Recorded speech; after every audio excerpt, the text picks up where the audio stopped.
এইভাবে একবার ডিম রান্না করে দেখুন। আসসালামু আলাইকুম। আজকে আমি একটা নতুন রেসিপি নিয়ে চলে এসেছি। আর রেসিপিটা কিন্তু দুর্দান্ত, মুখে কিন্তু রুচি আসবে। আর অল্প সময়ের মধ্যে কিন্তু তৈরি করে নিতে পারবে এই রেসিপিটা। আর মাছ মাংস যদি বাড়িতে না থাকে তাহলে ডিম দিয়ে কিন্তু একটা সুন্দর রেসিপি করে নিতে পারবে। আর মাছ মাংসকে কিন্তু হার মানাবে এই রেসিপিটা। আমি কিভাবে তৈরি করি দেখতে থাকো। একে একে আমি সবগুলো কেটে নিব।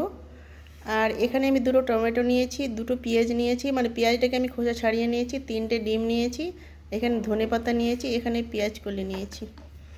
আর আমি কিন্তু ডিমের আজকে রেসিপি, সুন্দর রেসিপি তৈরি করব। আগে আমি পেঁয়াজটাকে কেটে নিব। পেঁয়াজটা কীভাবে কাটছি দেখতে থাকো বন্ধুরা। পেঁয়াজটা কিন্তু আমি জিরি জিরি করে কাটবো না, দেখো এইভাবে কিন্তু আমি কেটে নিব, একটু মোটা মোটা করে কাটবো। আর একটু বন্ধুরা লাইক দিয়ে ভিডিওটা দেখবে, সম্পূর্ণ দেখবে, টেনে টেনে দেখবে না। তোমরা কিন্তু লাইক দিতে ভুলে যাও, একটু লাইক দিয়ে তারপরে ভিডিওটা শুরু করবে। দেখো পেঁয়াজগুলো কিন্তু এইভাবে আমি একটু বড় বড় করে কেটে নিব। দেখো এইভাবে কেটে নিব। বড় বড় করলে কিন্তু, একটু মোটা মোটা করলে কিন্তু খেতে ভালো লাগে। দেখো এইভাবে কিন্তু আমি কেটে নিব। দেখো সব পেঁয়াজগুলো কিন্তু আমি কেটে নিলাম, একটু মোটা মোটা করে কাটলাম। দেখতে পাচ্ছ বন্ধুরা কীভাবে কাটলাম। দেখো প্লেট নিয়েছি, প্লেটে আমি তুলে নিব। এটা এক সাইডে রেখে দেবে। এবার আমি টমেটোটা কেটে নিব।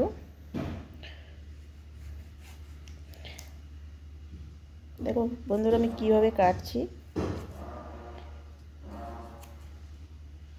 যেভাবে কিন্তু আমি টমেটোটা কেটে নেব। যেভাবে কাটতে পারো কোনো সমস্যা নাই, তো আমি মনে করছি এইভাবে কাটলে কিন্তু সবথেকে বেশি ভালো। টমেটোটা কিন্তু গলাবো না, একটু টমেটোটা মানে অর্ধেক গলবে, অর্ধেক যেন গোটা থাকে, ওইভাবে কিন্তু আমি ওই জন্য একটু মোটা মোটা করে কেটে নিচ্ছি।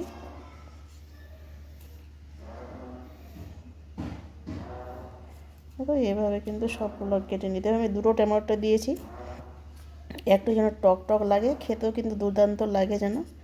আর মুখের কিন্তু রুচি কিন্তু চলে আসবে টমেটোটার টকটা দিলে পরে, খেতে কিন্তু দুর্দান্ত লাগে। এভাবে বানিয়ে দেখেন আমার মতো। মাছ মাংস না থাকলে পরে মানে সহজভাবে এই রেসিপিটা কিন্তু তৈরি করে নিতে হবে তাড়াতাড়ি, কিন্তু কম সময় থাকলে পরে। আমি কেটে নিয়েছি, একটু মোটা মোটা করে কেটে নিলাম। এবার প্লেটে তুলে নেব। প্লেটটা এক সাইডে রেখে দেব। পেঁয়াজ কলিগুলো কেটে নিব।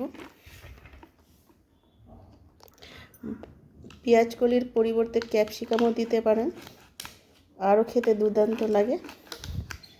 দেখো এভাবে একটু আমি পিস পিস করে কেটে নিব। একটু মোটা মোটা পিস করেই কেটে নিলাম। আমার কাটা হয়ে গেছে পেঁয়াজ কলিগুলো, এক সাইডে আমি রেখে দেব। এখানে ডিম যে আছে, এখানে একটা বাটি নিয়েছি, এবার ডিমটাকে ভেঙে নিব। বেশি ডিম দিয়েও করতে পারো, বেশি ডিম দিলে আরও ভালো। আমি 3টাই ডিম নিয়েছি, 3টা ডিমে কিন্তু অনেকটি হয়ে যাবে, অনেক তরকারি হবে 3টা ডিমে কিন্তু। আমি 3টা ডিমই ভেঙে দিলাম। ডিমটাকে এবার উষুমগুলো আমি ভেঙে দিব, একটু ফেটিয়ে নিব। ফেটানো হয়ে গেছে, এক সাইডে রেখে দিব। ধনে পাতাটাকে কেটে নিব।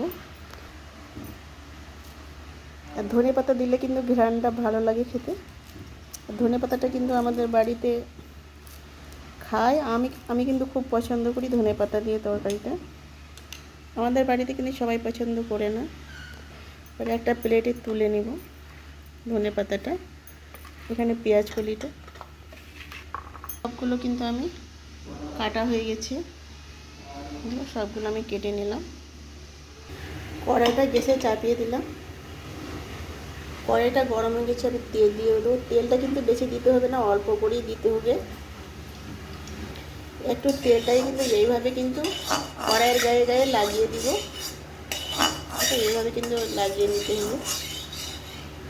আমি কিন্তু ডিমে লবণ দিইনি, একটু আমি তেলের মধ্যে লবণ দিয়ে দিলাম, একটু হলুদ গুঁড়ো তেলের মধ্যেই দিয়ে দিলাম।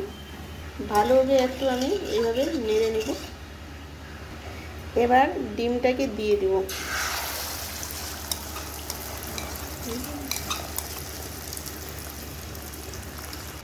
এবার ভালোভাবে কিন্তু এইভাবে ভেঙে ভেঙে দিতে হবে। দেখো এইভাবে কিন্তু আমি ভেঙে ভেঙে দিব। এভাবে করলেই কিন্তু ভেঙে ভেঙে যাবে ডিমটা। দেখো এইভাবে, আর বেশিক্ষণ সময়ও লাগবে না, তাড়াতাড়ি কিন্তু ডিমের এটা ভুজিয়াটা হয়ে যাবে। দেখো এইভাবে ভেঙে ভেঙে দেবো। ভুজিয়াটা কিন্তু হয়ে গেছে। এবার আমি একটা প্লেটে তুলে নিব। আমি তুলে কড়াইটা আবার চাপিয়ে দিলাম, তেল দিয়ে দিব। তেলটা গরম হয়ে গেছে, একটু আমি গোটা জিরে দিয়ে দিলাম, কেটে রাখা পেঁয়াজটা দিয়ে দিব, একটু নেড়ে চেড়ে নেব।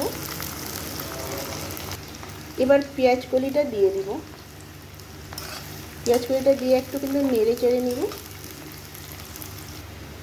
পেঁয়াজটা ভাজা ভাজা হয়ে গেছে। এখানে আদা রসুনের পেস্ট আমি একটু দিয়ে দিলাম, দিয়ে কিন্তু আর একটু আমি আদা রসুনটাকে একটু সামান্য ভেজে নেব। দেখো আদা রসুনটা কিন্তু ভাজা হয়ে গেছে একটু। এখানে কেটে রাখা টমেটোটা দিয়ে দিব, দিয়ে কিন্তু একটু নেড়ে চেড়ে কষিয়ে নিতে হবে। লবণ দিয়ে দিব, হলুদ গুঁড়ো দিয়ে দেবো পরিমাণ মতো, লঙ্কা গুঁড়ো দিয়ে দেবো পরিমাণ মতো, যে যতটা ঝাল পছন্দ করে ওইভাবে দিবে লঙ্কাটা। একটু জিরে গুঁড়ো দিয়ে দিব। ভালোভাবে কিন্তু মশলাটাকে মেখে নেব, টমেটোর সঙ্গে যেন গায়ে গায়ে লেগে যায়। আর একসঙ্গে কিন্তু কষিয়ে নেব টমেটোটা। দেখো টমেটোটা দিয়ে কিন্তু কষানো হয়ে গেছে, দেখতেই পাচ্ছ। দেখো টমেটোটা কিন্তু গলে গেছে। এখানে আমি ডিমের ভুজিয়াটা দিয়ে দিব। ডিমের ভুজিয়াটা দিয়ে দিলাম, একটু এবার কষিয়ে নিব। আর এইভাবে রান্না করে দেখবে বন্ধুরা, দুর্দান্ত লাগে খেতে। আর মুখে তো রুচি আসবে। মাছ মাংস খেলে কিন্তু এটা দিয়ে খেয়ে নেবে। আর ঘরে যদি কিছু না থাকে, মাছ মাংস না থাকলে এইভাবে কিন্তু ডিমের কারি বানিয়ে নিতে পারবে। আর ডিমের কারি তো অনেকভাবে খেয়েছো, এইভাবে খেয়ে দেখবে, এত সুন্দর এত টেস্টি কী বলবো। একটু আমি কষিয়ে নিব। কষানো হয়ে গেছে, এখানে আমি জল দিয়ে দেবো। আমি কিন্তু গরম জলটা ব্যবহার করছি। গরম জলটা দিলে কিন্তু কালারটা একটু ভালো আসে। আর জল দিয়ে কিন্তু বেশিক্ষণ একটু কিন্তু 5 মিনিট রাখলেই কিন্তু হয়ে যাবে। আমি কিন্তু 5 মিনিট পর আসলাম। 5 মিনিট পর কিন্তু হয়ে গেছে তরকারিটা। এখানে ধনে পাতাটা দিয়ে দিব।